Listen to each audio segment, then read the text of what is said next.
Bé, ara tenim una xerrada, que comencem a estar abans i tot, perquè ja s'ha omplert això, que em sembla que es diu Stan Lee, el Homero de los cómics.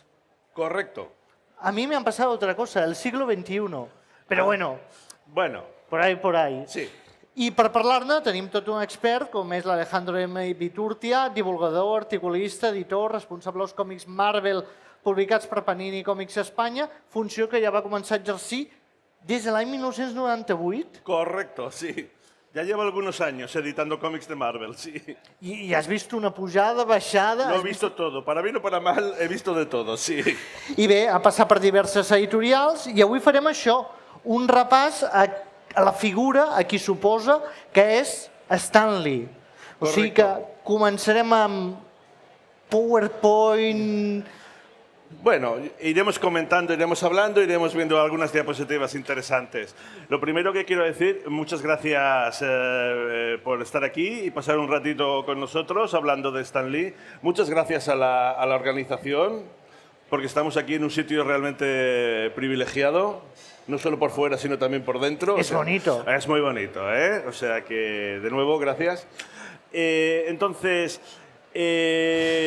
Stan Lee, el Homero de los cómics. En esta charla yo quisiera hablaros un poquito de por qué los cómics Marvel fueron rompedores en su día, qué los diferenciaba del resto, qué supusieron para la sociedad norteamericana de aquella época, de los años 60, y quiero hacer hincapié en esto porque es gracias a esas semillas que se plantaron en los 60 lo que explica el gran éxito del universo cinemático actual de Marvel. Es decir, las películas de Marvel tienen una serie de elementos que han permanecido inalterables desde los años 60 hasta ahora. Evidentemente las películas son más espectaculares, tienen efectos especiales impresionantes.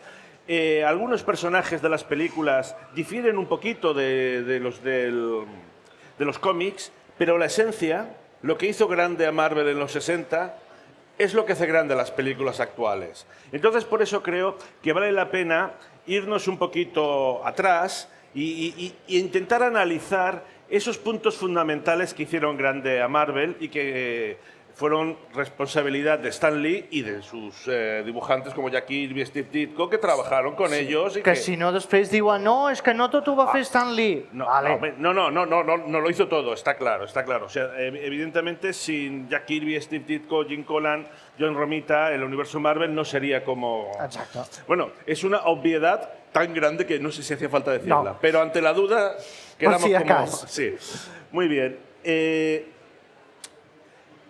A Stan Lee se le ha llamado en muchas ocasiones el Homero de los cómics.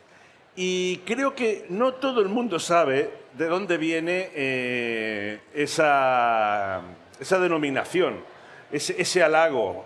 Homero, claro, Homero no nos engañemos, Homero es uno de los padres de la civilización occidental. Por tanto, poca broma que te llamen a ti Homero.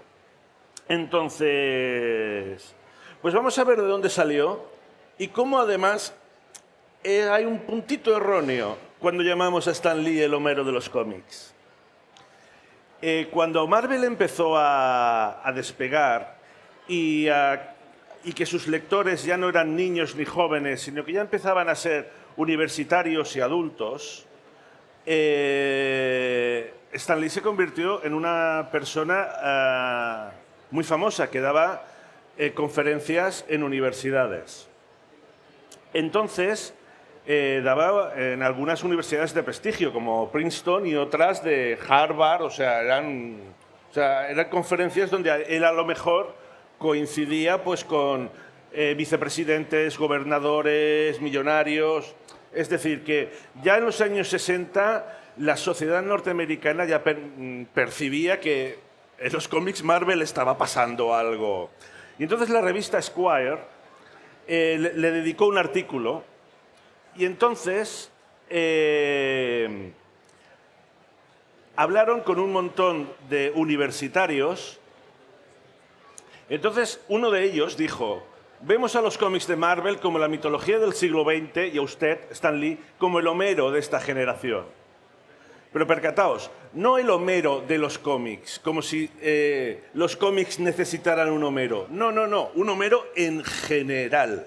Es decir, como aquel que está creando una mitología, casi una cosmogonía, que va a, de alguna manera, representar los anhelos y la problemática de la sociedad norteamericana de los años 60. Esto parece muy exagerado, pero ahora vamos a ver que no es así. Claro, estos universitarios habían crecido ya con Marvel, o sea que los niños ya empezaban a ir a la universidad y era normal, ¿no?, que fuera... Sí, a ver, hay un matiz. Eso sucedía, sin duda, pero también había universitarios que empezaron a leer cómics en aquel momento, porque estamos hablando, no he puesto la fecha, estamos hablando de mediados de los años 60, cuando esto salió. También sucedía que algunos profesores universitarios pedían cómics a Marvel para dar clases con ellos. Sí. A partir de los cómics se daba clase en la universidad. Sí, porque se trataban temas a veces muy complejos, que ahora no somos conscientes de los rompedores que eran, pero que sí, que realmente se puede sacar mucho jugo. Pero esto además es importante por lo siguiente, porque en la actualidad, bueno, desde los años 70 en adelante, muchas editoriales ya aprendieron a hacer cómics al estilo Marvel. Pero en los años 60 solo Marvel era Marvel. Con lo cual el resto de cómics que se publicaban eran claramente dirigidos a niños. Sí. Entonces, en aquella época se notaba muchísimo más la diferencia entre unos contenidos y otros. Y también otra cosa importante a destacar. También pensamos ahora Marvel como esa gran editorial, ese gran consorcio. A principios de los años 60 era una editorial casi de Chichinabo, ¿eh? No era ni la segunda, ni la tercera, ni la cuarta. Era una editorial que vendía muy poco. Vendía tan poco que sus acuerdos de distribución, además, los tenía a través de DC. O sea, eso ya te dice que algo no eran muy grandes. No. Pero bueno, vamos a ver qué le pasaba a Stan Lee por la cabeza. Os he puesto aquí un par de cubiertas. Fijaos que los logos hasta se parecen, la tipografía. Y cuenta la leyenda que Stan Lee estaba harto de los cómics porque por las imposiciones del Comics Code y por otros problemas de a quién iban dirigidos los cómics, pues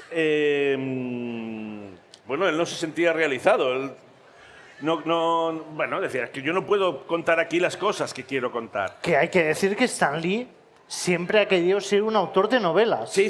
Él quería escribir la gran novela americana. Exacto. Entonces, repito, cuenta la leyenda que la mujer le dijo, oye, haz los cómics que tú quieras. ¿Qué puede pasar? Que te despidan. Pero si te quieres ir ya, no tienes nada que perder. No, es importante la cubierta del Amazing Adult Fantasy porque fijaos que ya puso la palabra adulto en el título como un intento de decir, ojo, esto no es para niños o como mínimo no es solo para niños. Y si os fijáis más abajo pone el magazine, la revista que respeta tu inteligencia. Es decir, que podemos debatir si lo consiguió o no, pero por lo menos quedaba claro que tenía una intencionalidad de subir el nivel de creatividad y de conceptos que había en los cómics. Y fijaos que prácticamente estas dos cubiertas son prácticamente contemporáneas, y la otra es, bueno, supongo que todos la conocéis, es el número 1 de Cuatro Fantásticos, que fue el inicio de la era Marvel. Entonces, vamos a ver punto por punto qué hizo Stan Lee. Repito, todos los puntos que voy a explicar van a parecer evidentes en retrospectiva, pero de verdad, tenéis que poneros en los años 60, no era tan evidente. Pues resulta que los superhéroes y los cómics, en general, no solo de superhéroes, vivían en sitios ficticios. En Metrópolis, en Gotham City, en Opal, ¿sabes? Sí, sí. O los cómics de Archie pasaban en una ciudad media indeterminada. Bueno, un poco como los Simpsons. Te iba a decir, es que es Springfield. Todo pueblecito americano es Springfield. Claro, y todos los Springfields de Estados Unidos ahora se pelean por decir que es el Springfield. Que hay no sé cuántos. Correcto, correcto. Pues mira, esto creo que esto es el número 4, ahora no recuerdo, de los Cuatro Fantásticos, donde menciona, está marcado en un círculo, donde menciona que están en New York. Y esto es realmente ya es una declaración de intenciones. Esto puede ser fantasía, pero es fantasía que transcurre en Nueva York. Sí, quizás ya casi ciencia ficción hasta cierto punto. Claro, claro, exacto, exacto. Además, Los Cuatro Fantásticos es una serie muy de ciencia ficción. Entonces, bueno, esto podemos decir que ya es un primer paso. El segundo paso es, como podéis ver, es que los superhéroes son reales. Es decir, yo lo pongo aquí, tienen problemas cotidianos, se pelean con sus compañeros, tienen problemas de pareja, no les llega para pagar el alquiler. A veces están enfadados. Es decir, aquella figura del Superman o del Batman casi como semidioses, porque incluso alguien podría decir, no, Batman está enfadado, sí, pero está siempre enfadado, es como su marca de fábrica. Y es rico, que no tiene problemas. Ah, no, es rico y no tiene problemas, ¿no? En cambio aquí los superhéroes pues, eran de otro tema. He puesto aquí una página donde básicamente se explica cómo Peter Parker, el alter ego de Spider-Man, que pasa problemas económicos porque vive con su tía jubilada. Claro, alguien le dice, oye, mira, fíjate, por buenas fotos del buitre se pagan una fortuna en las revistas. Y él dice, ¿cómo? ¿Que puedo ganar dinero haciendo fotos? Pues me voy a dedicar a esto. Y entonces, mientras combatía el crimen, hacía fotos para venderlas.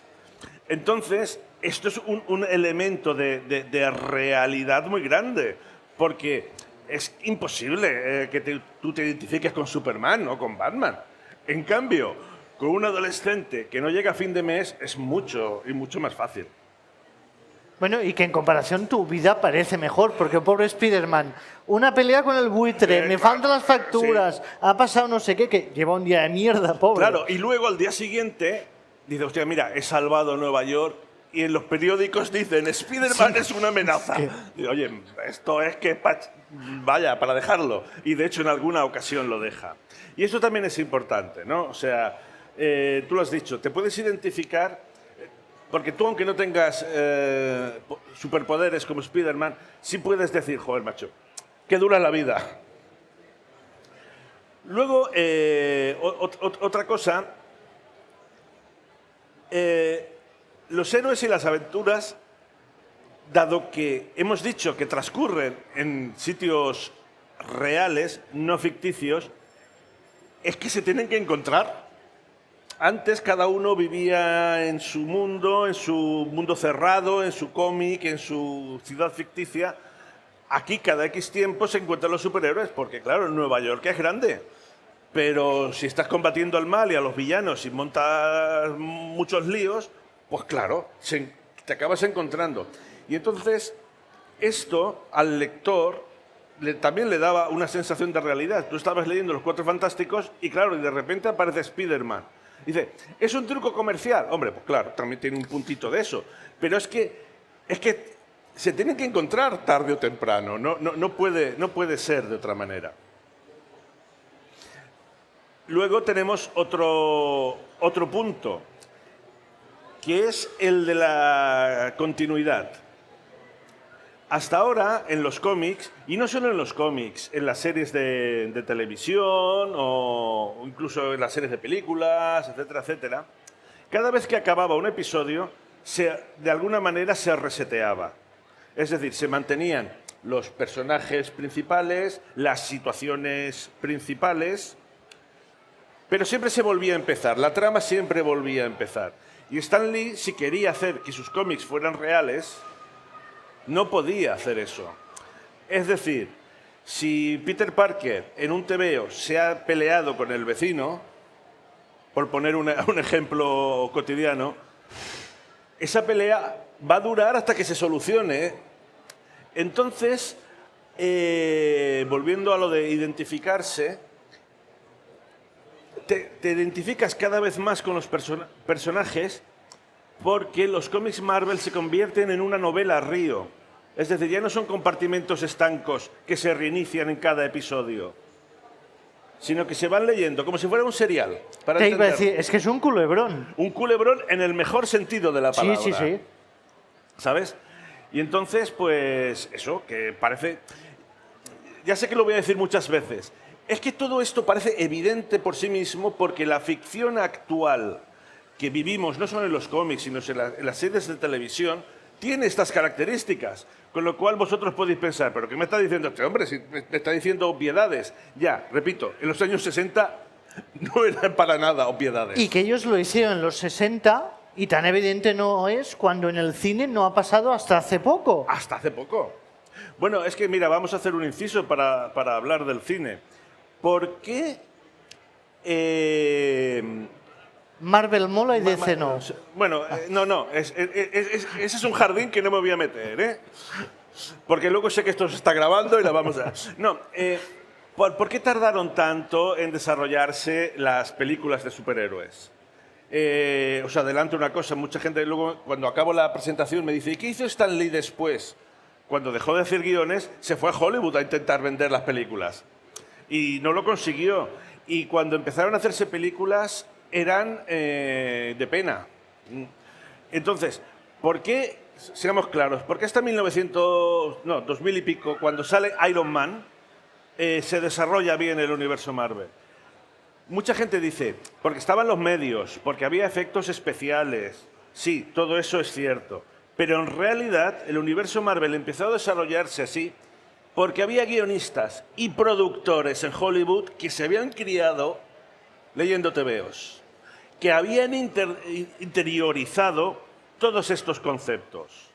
Claro, antes llegaba un productor o llegaba un guionista, presentaba una idea, entonces hablaba con el jefe de los estudios, que no sabía ni de cómics ni de nada, le explicaba el proyecto y entonces era muy fácil pues que el productor ejecutivo dijera, bueno, sí, pero el traje de Spider-Man no me gusta, le vamos a poner un casco, unas alas. Dice, no puede ser, aquí el que manda soy yo. Y se hacía así. Cuando llega Marvel, Kevin Feige, que es el capo di tutti capi, resulta que es lector de cómics de toda la vida. Con lo cual aquí se da la situación contraria.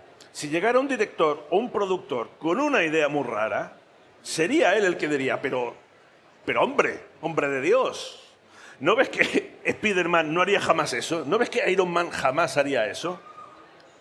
Y entonces de ahí... Que lo ha hecho ya con Ant-Man y con distintos proyectos Sí. que los ha tumbado. Sí, porque él ya tiene la visión, a veces...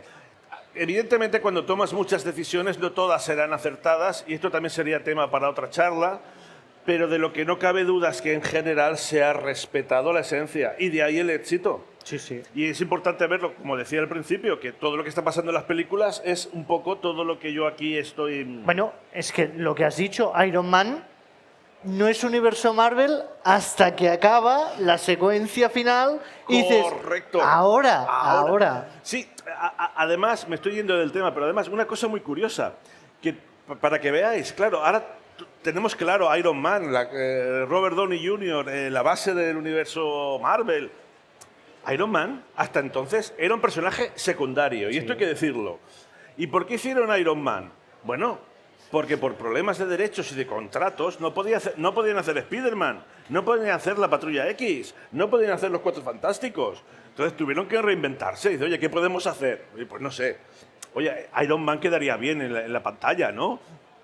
Y que es un superhéroe más realista de todos. Correcto. Y eso ayuda. Eso ayuda, pero que para que veáis que cuando se cogen elementos de calidad, aunque no sean comerciales, al final acaban funcionando. Hombre, cuando yo oí que iban a hacer una película de los Guardianes de la Galaxia, hombre, estamos en lo mismo. Dice, hombre, o de Ant-Man. Dice, pero hombre, pero si estos en el canon del universo Marvel son secundarios y sin embargo lo han hecho muy bien. Vamos a seguir, que no sé cuánto tiempo tenemos. Tenemos una horita, creo. Ah, muy bien. Pues curiosamente yo no traigo mucho más que explicar, ¿eh? Así que podremos Charlaremos. charlar. Este también, para mí es el punto más importante de la Marvel de los 60 y que le dio realmente lo que supuso un paso adelante, lo que lo convirtió en un producto cultural de consumo de primer orden. Ya hemos dicho, sí, son reales, viven en escenarios reales, pero aquí Stan Lee tuvo la visión definitiva. Van a vivir en la sociedad real. Por tanto, si se están reclutando jóvenes para ir a Vietnam, un amigo de Peter Parker va a Vietnam. A veces tomaba más partido político, a veces menos, pero Stan Lee, a veces se le veía el yautó, que se dice, Sí. Intentaba ser neutro. Y cuando se metía en camisa de 11 varas, él siempre decía, no, yo solamente estoy mostrando lo que está pasando en las calles. Entonces, bueno, pues repito, o sea, este estudiante, amigo de Peter Parker, va a Vietnam y es testigo de cómo un templo vietnamita es destruido por las tropas norteamericanas. Claro. Esto, vale, bueno, esto ya lo hemos visto en las películas, pero no en los años 60, ¿eh? En los años 60 lo que pasaba en el Vietnam solo se veía en los periódicos y en las revistas. Ni las series de televisión, ni las películas, y muy pocas novelas se atrevían a tocar el tema, mientras que Stan Lee se atrevió a meter el dedo en la llaga. Bueno, eso, las drogas, el racismo... Ahí, correcto, ya lo podéis leer. Todo esto estaba, o sea, la cubierta que he puesto creo que ya habla por sí misma. O sea, una manifestación de estudiantes que estaban pidiendo, ya ves tú, se ha adelantado a su tiempo, alternativas habitacionales baratas para estudiantes. No ha cambiado tanto el mundo, ¿eh? Desgraciadamente no ha cambiado. Pues claro, pues el hecho de que aparezcan y sobre todo se pinta que tienen razón los estudiantes. Se mojó. Se mojó. Y además, en esta misma historia hay un punto que es muy emotivo, que uno de los estudiantes es detenido y su padre, en vez de ir a echarle la bronca y decirle, ya estás metiéndote en líos, melenudo, que eres un hippie, que eres un inútil, a ver si aprendes de tus padres, que era lo que habría aparecido en cualquier otro medio, pues va el padre y dice, ostras, pues no me parece bien lo que has hecho, pero es que a lo mejor tienes razón. O sea, esto es... el tema de las drogas también es un tema muy importante. Porque de hecho, no es que no se tratara el tema de las drogas, es que estaba prohibido. En los cómics había un reglamento de autocensura muy estricto que decía lo que podía aparecer y lo que no podía aparecer. Y estaba clarísimo que no podían aparecer las drogas. Y entonces, parece ser que fue un departamento del gobierno el que le dijo a Stan Lee, hombre, quizá podríamos tratar este tema porque es un tema ahora muy candente. Entonces, él hizo la trilogía de las drogas, un cómic muy famoso. Entonces, ¿qué es lo que sucedió? Pues que este código de censura, el Comics Code, les dijo, no, esto no puede hacerse. Esto no puede hacerse, así que tienes que buscar una alternativa. Dice, porque esto era muy importante porque, mira, si os fijáis en la cubierta, en la parte superior de mi derecha, que debe ser vuestra izquierda, bueno, pone Approved by the Comics Code. ¿Sabéis el sellito? Bueno, es que no lo vais a ver. Bueno, creo que ya lo habéis visto. Encima las manos de Spider-Man lo veis. Sí, correcto. Encima de la N de Spider-Man. Sin ese sello, muchos distribuidores y muchos puntos de venta no movían el cómic. Y entonces Stan Lee dijo, bueno, pues vamos a ver quién tiene razón. Vamos a sacar el cómic sin el code.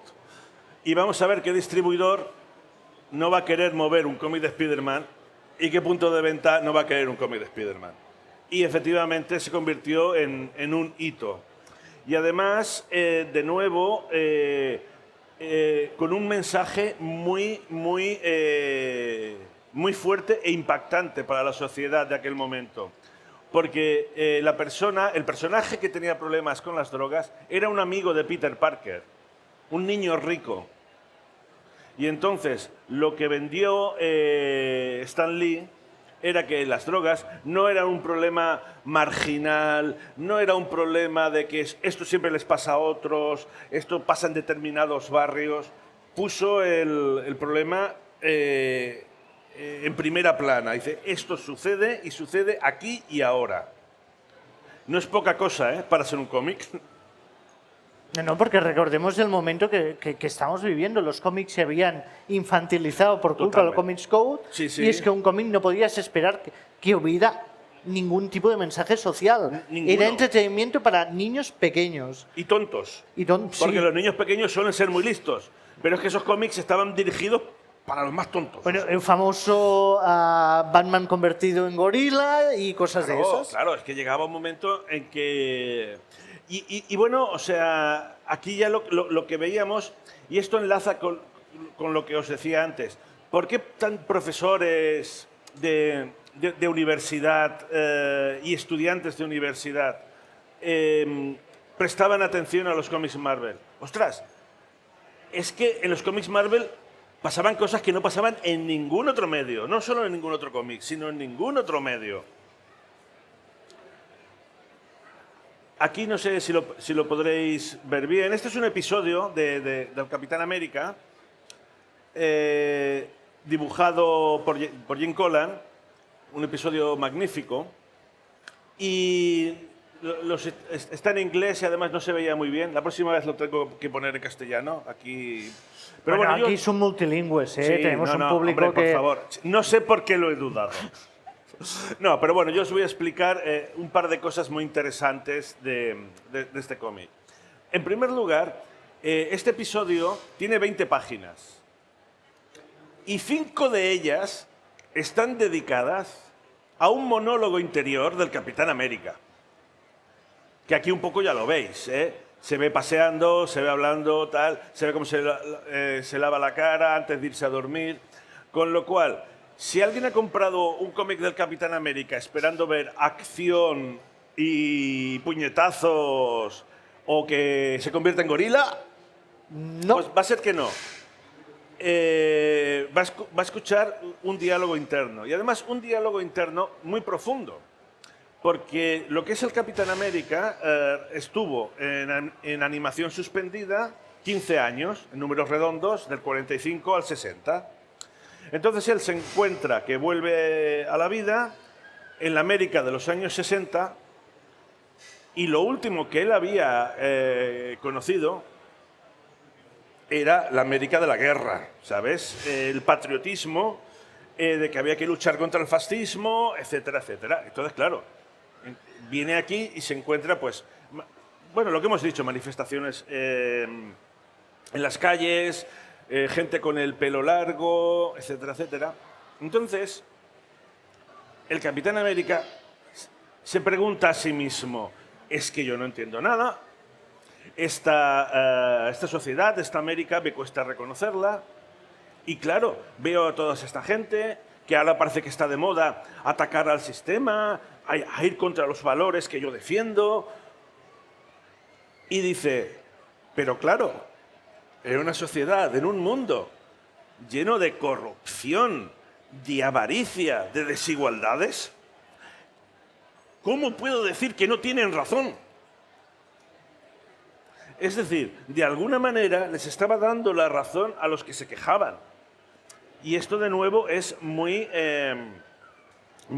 avanzado, porque se suponía que una persona que se acercara a un cómic del Capitán América encontraría pues poco menos que a ver cómo lo explicaría, como un póster.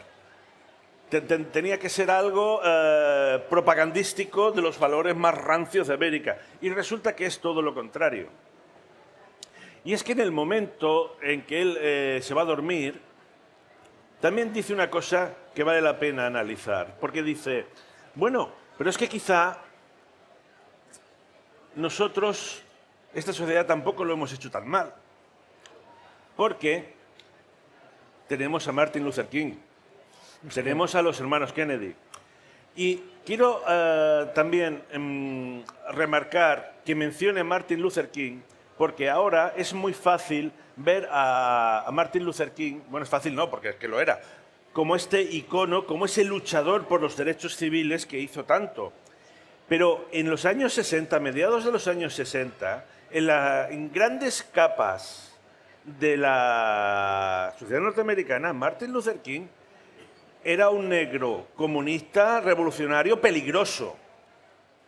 Es decir, era una persona que no gozaba del respeto que goza ahora, pero ni mucho menos. Entonces, que el Capitán América lo ponga como ejemplo no es poca cosa. Y luego también hay otro ejemplo que es interesante. Menciona a McLuhan. Yo lo tuve que mirar en su día, ¿eh? McLuhan. McLuhan era un filósofo que estudiaba mucho la teoría de la comunicación, fue, si no el primero de los primeros en hablar de la aldea global, de la galaxia Gutenberg. Era un hombre muy profundo, creo que era canadiense, de hecho. Ahora, quizá, bueno, ya, si me equivoco, quizá me corregirán. Lo que es importante destacar, como en un cómic de los niños, que supuestamente va para niños, mencionas a un filósofo que además ni siquiera no salía en la tele, no hacía divulgación filosófica. No, era un académico de pro. Pues aquí creo que es muy importante remarcar este punto, ¿no? De ver cómo Stan Lee subió efectivamente, no solo de palabras, sino de hecho, el nivel de los cómics. Porque yo quiero pensar que lo que tenía Stan Lee en la cabeza, oye, si probablemente muchos de mis lectores igual no saben quién es McLuhan. Bueno, pues ya lo buscarán.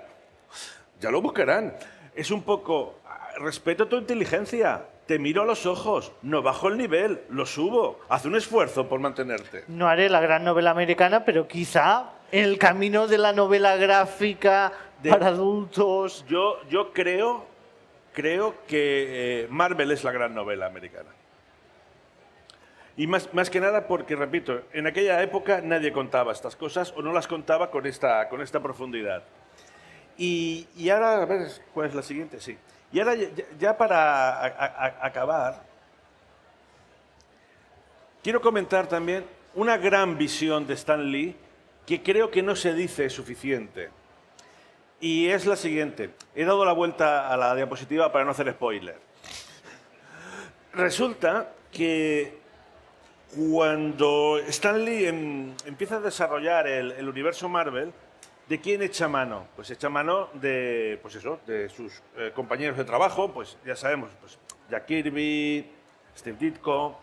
Conforme el universo Marvel se va desarrollando y va teniendo más éxito, pues van necesitando más dibujantes. Pues claro, él que ha conocido y ha trabajado con un montón de dibujantes de la época, pues solo tenía que decirle, oye, Jim Collan, tú que siempre has sido tan bueno, mira, si te vienes te voy a mejorar las condiciones, o John Buscema, o John Romita.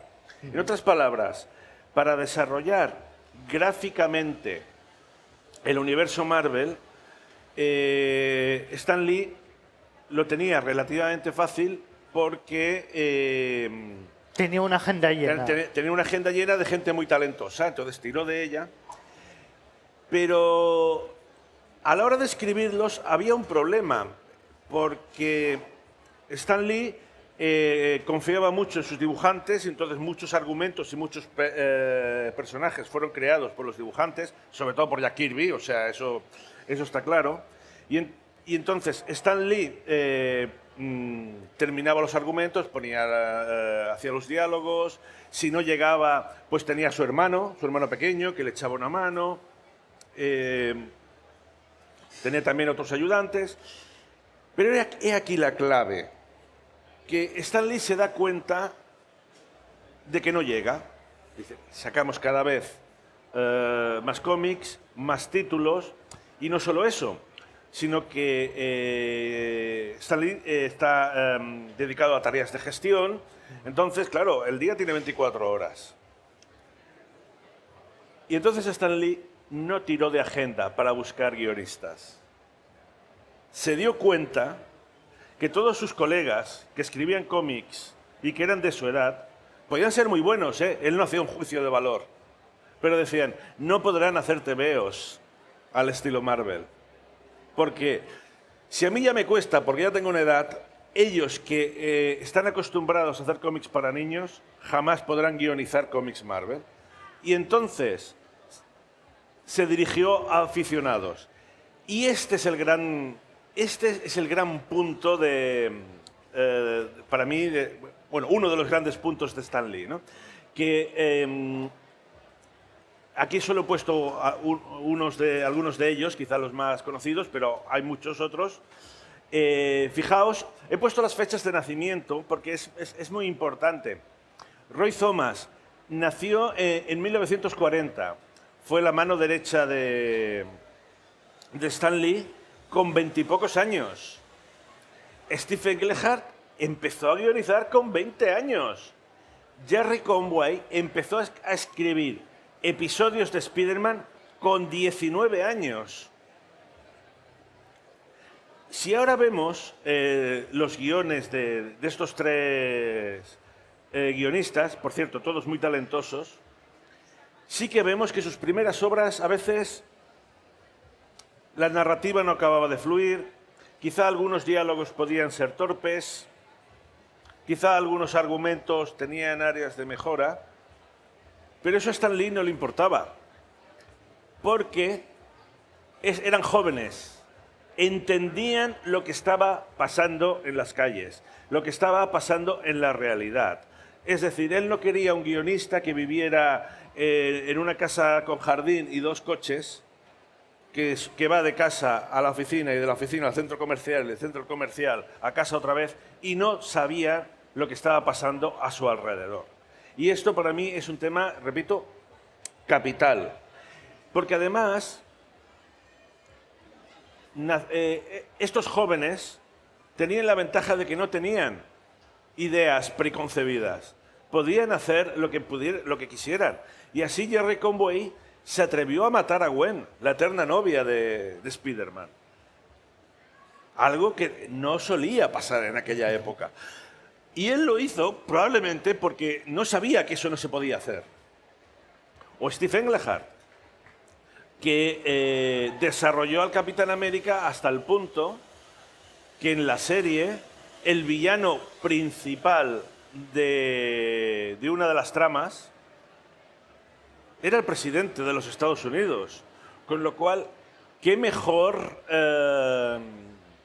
reflejo de la América del Watergate que aquellos tebeos escritos por Steve Englehart. Es que vaya década, también hay que decirlo, porque pasó de todo. O sea, del gran sueño americano se vino todo abajo en una década. Sí, sí. Bueno, se vino abajo porque, en realidad, a ver, América nació con grandes valores, fue la primera democracia de verdad, fueron los primeros que hicieron la separación de poderes. Sin la Revolución Americana no habría habido la Revolución Francesa. Es decir, tuvieron muchísimos valores modernos, democráticos, pero tenían un pecado original, y era la esclavitud. Entonces, tenían ese pecado que les llevó a su guerra civil y que en los años 60 estalló. Porque evidentemente era una contradicción en sus términos, era una situación absolutamente inhumana. Y si además, ahora no estamos hablando de cómics, ahora me estoy yendo un poco por las ramas. Y si además ya sumamos que en los años 60 y 70 el complejo militar industrial tenía un poder brutal sobre los políticos, aquello no se podía sostener, tenían que pasar cosas, y pasaron. Y quizá fue Marvel la primera que lo llevó a la cultura popular, que lo llevó al pueblo. Bueno, es que si tú te paras a pensar, tú lo has dicho, ni el cine ni la televisión hablaba de ello. La única que lo hizo fue Smash, que ya fue un poco más tarde, creo. Sí, pero fíjate, MASH es una, a mi gusto, es muy buen ejemplo. Es una de las mejores series de televisión de la historia, que metió el dedo en la llaga, pero aún así no se atrevieron a situarla en Vietnam. No. La situaron en Corea para que el público pudiera manejar esa información de una manera más adecuada, ¿eh? Entonces, bueno, pues yo ya no tengo más diapositivas porque yo pensaba que os he soltado un buen rollo. No, ¿ha sido un rollo o ha sido entretenido? Perdón. Que sí que tengo una última diapositiva, que es que soy un... ya tengo una edad, se me olvidan las cosas. Pensaba que había acabado, porque esto es un poco... Ahora voy a cambiar un poquito de tema. Pero es que quería defender de nuevo la figura de Stan Lee. Os voy a explicar una historia. Contrato con Dios de Will Eisner, probablemente uno de los mejores cómics de la historia, vaya esto por delante, es considerado por muchos como la primera novela gráfica de la historia. Cuenta la leyenda que cuando el editor estaba hablando con Will Eisner, dice, bueno, pero esto no es un cómic, porque claro, un cómic son 20 páginas grapadas a color, y esto es un montón de páginas en blanco y negro. Entonces, repito, cuenta la leyenda que Will Eisner dijo, no, pero esto es lo que, es una novela gráfica. Entonces, claro, al editor dijo, pues mira, suena bien. En cualquier caso, Contrato con Dios, aparte de la evidente calidad de la obra, supuso un cambio muy grande porque ya tenía formato de libro, tapa dura, no se vendía en kioscos ni en supermercados ni nada, solo se distribuía en librerías generalistas, entonces supuso un hito. Entonces, vale, muy bien, pero es que al mismo tiempo salió The Silver Surfer, The Ultimate Cosmic Experience, que también fue una novela gráfica editada por una editorial generalista, en tapadura, con sobrecubierta, que no se vendía en kioscos. Y cuando he dicho al mismo tiempo, ya veis que hay una diferencia de unos poquitos meses. Me atrevo a decir que es el mismo tiempo porque solo por temas de producción y de distribución, a efectos conceptuales, esto viene a ser al mismo tiempo. Con lo cual, no se dice lo suficiente, pero Stan Lee también fue uno de los pioneros en lo que hoy llamamos la novela gráfica. Bueno, y todo lo que rodea a Silver Surfer en sus primeras décadas es que Stan Lee quería ser europeo. Yo siempre he tenido eso de si puedo trabajar con Moebius. Hombre, y que Moebius le dijera que sí. Claro, correcto, es que se le ve mucho y con el personaje de Silver Surfer, que siempre lo ha dicho, que era su caramelito, su lugar de juego. Sí, que de hecho cuando ahora es una obra mitificada en el mejor sentido de la palabra, porque es una obra de gran calidad. Y a mí a veces me preguntan, oye, qué extraño que pese a todo el esfuerzo que puso Stan Lee, a la calidad de los dibujos, de los guiones, fue un fracaso comercial. Hombre, es que quizá en todo su proceso que estamos comentando de dignificar, de elevar el nivel, quizá en Estela Plateada hizo un producto adelantado a su tiempo. Porque claro, era un cómic que, aparte de la acción y de la trama, eran continuos monólogos interiores, tratando problemas filosóficos. El protagonista es que era un pobre desgraciaico, que es que no...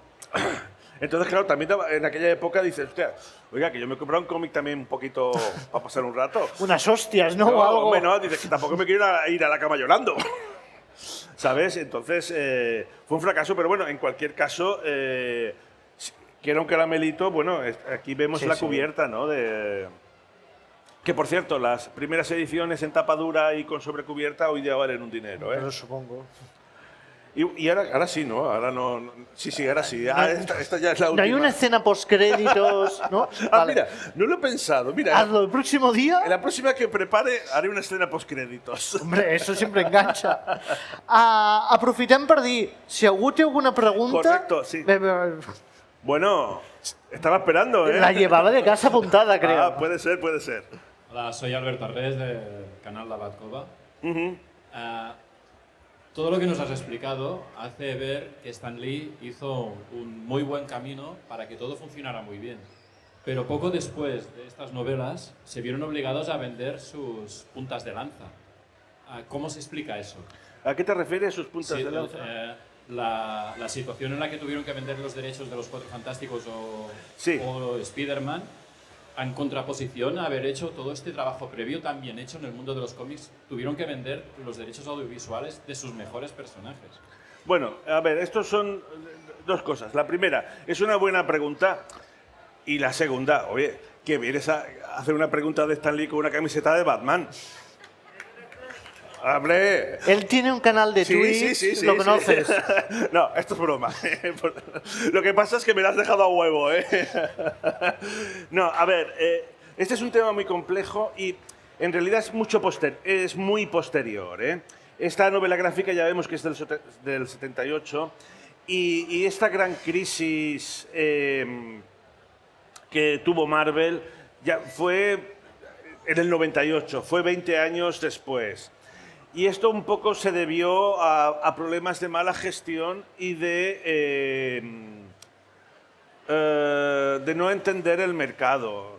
En Marvel se llamaban los terribles 90, donde una serie de ejecutivos que no necesariamente, que no conocían el mercado de los cómics, pensaban que los cómics tenían que ser objetos coleccionables, que tuvieran muchísimas cubiertas, que se convirtieran, que tú hicieras una gran tirada y que ese número 1 al cabo de 3 meses costara 10 veces más del precio de cubierta. O sea, entraron en una serie de estrategias comerciales y conceptuales que no llevaban a ningún lado. Intentaron expandirse pues, comprando otras compañías, intentando buscar unas sinergias y olvidaron el proceso creativo. Olvidaron todo esto que acabo de explicar y así les fue. Tuvieron problemas, tuvieron el famoso Chapter 11, que fue una suspensión de pagos, tuvieron que vender derechos, etcétera, etcétera. Pero de todas maneras, curiosamente esto no está pero esto no está directamente relacionado al hecho de que los derechos de los personajes estuvieran vendidos a diferentes series, a diferentes productoras. Eso también se debe a que, en primer lugar, ninguna productora en los años 60 o 70 se atrevería a comprar todo. Entonces, pues se iba vendiendo y explotando un poco como se podía de una manera anárquica. No se hizo el mejor trabajo. Bueno, y que Stan Lee fue el que llevó los proyectos a Hollywood, no tenía experiencia y los vendió como pudo simplemente para que aparecieran en cines, series. Sí. Y claro, luego tenemos los productos que tenemos, Sí, sí. que algunos sí que están medianamente bien, pero algunos no. No, pero la pregunta es muy pertinente porque esto también nos hace ver que es que hace mucho tiempo desde que nació el universo Marvel. Entonces yo aquí he tenido la suerte pues, de explicar el aspecto fundacional, el aspecto que realmente lo caracteriza y que es el aspecto más bonito de explicar en última instancia. Sí. Pero que sí, que si nos pusiéramos a hablar de los años 90 acabaríamos aquí todos llorando. Rob Liefeld. No mientes la bicha. ¿Alguna pregunta més?